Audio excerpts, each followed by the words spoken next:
भी दोनों उठाते हैं, दावा भी दोनों करते हैं। इन दोनों में से किसी एक के पास भी गवाह नहीं है, करे तो क्या करें। अली मस्जिद में तशरीफ फरमाते हैं, आए, यानी वो दो दावेदार नहीं आए, खिलाफत आई।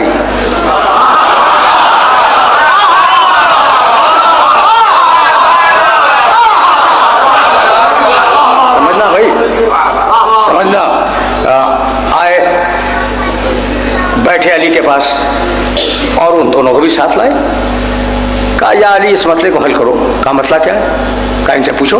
पूछा भाई तुम्हारा दावा क्या है? कहा कि मैं आका हूँ, ये गुलाम है। उसने पूछा तेरा दावा क्या है? उसने कहा कि मैं आका, ये गुलाम। ठीक है ना।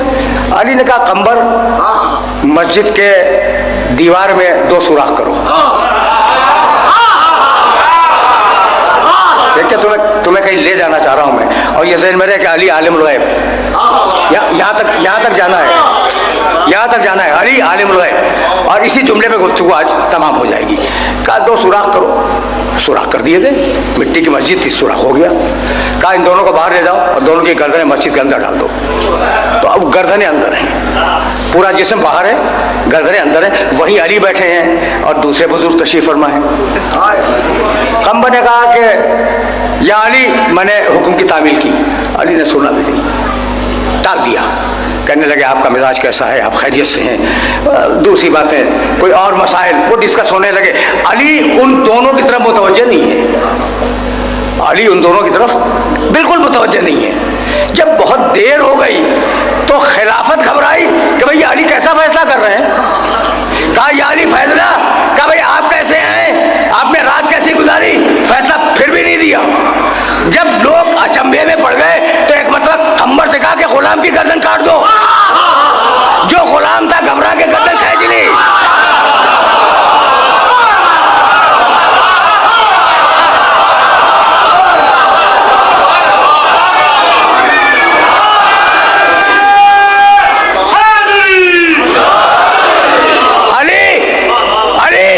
हुक्म दे रहे हैं कंबर को, गुलाम की गर्दन काट दो। जो गुलाम था उसने घबरा के गर्दन खींच ली, जो आका था वो गर्दन डाले खड़ा रहा। अच्छा भाई, जब गवाह कोई नहीं है तो गुलाम ने घबरा के गर्दन क्यों खींची? साबित तो कुछ नहीं हो रहा है। जानता है कि अली आलिमुल गैब है, अगर गवाही नहीं भी होगी तो कत्ल कर देगा।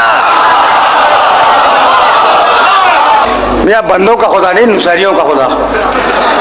बंदों में तो हम सब हैं, हम कोई इनमें से कोई भी अली को खुदा नहीं मानता। अली आए थे तौहीद पहुंचाने के लिए।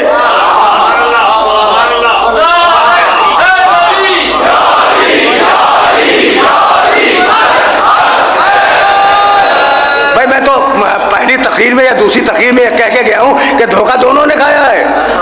मुल्ला ने इधर से देखा, अपने जैसा समझा, नुसैरी ने इत्तेफाक से उधर से देख लिया, खुदा जैसा समझ लिया।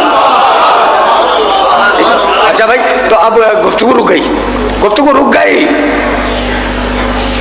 50 दकीके होने को आए, लेकिन अब ये जुमला सुनो और फिर मैं मसाइब की तरफ जाऊं। एक जुमला सुनो। गर्दन क्यों खींची गुलाम ने? गवाह तो कोई नहीं है ना। और अली ने ये तो नहीं कहा कि ये गुलाम है, इसकी गर्दन काट दो, ये तो नहीं कहा है। फिर चैलेंज कर देता कि नहीं भाई मैं तो आका हूँ, गुलाम ये है, ठीक है ना। जानता था कि अगर अब गर्दन नहीं खींची तो कत्ल कर दिया जाऊंगा, इसलिए कि अली फैसला करेगा अपने इल्म गैब पर। यहाँ तक आ गए। अच्छा भाई, तो अब अजीब मरहला मैंने देखा कि जो गुलाम था तलवार का नाम सुन के गर्दन खींच ली, भाग गया। और जो आका था वो गर्दन डाले खड़ा रहा। यही तो हुआ, साइकोलॉजी यही है ना। क़यामत तक के लिए अली ने फैसला कर दिया कि अगर गुलाम और आका पहचाने न जाए तो तलवार से फैसला करना। जो तलवार देख के भाग जाए वो गुलाम है,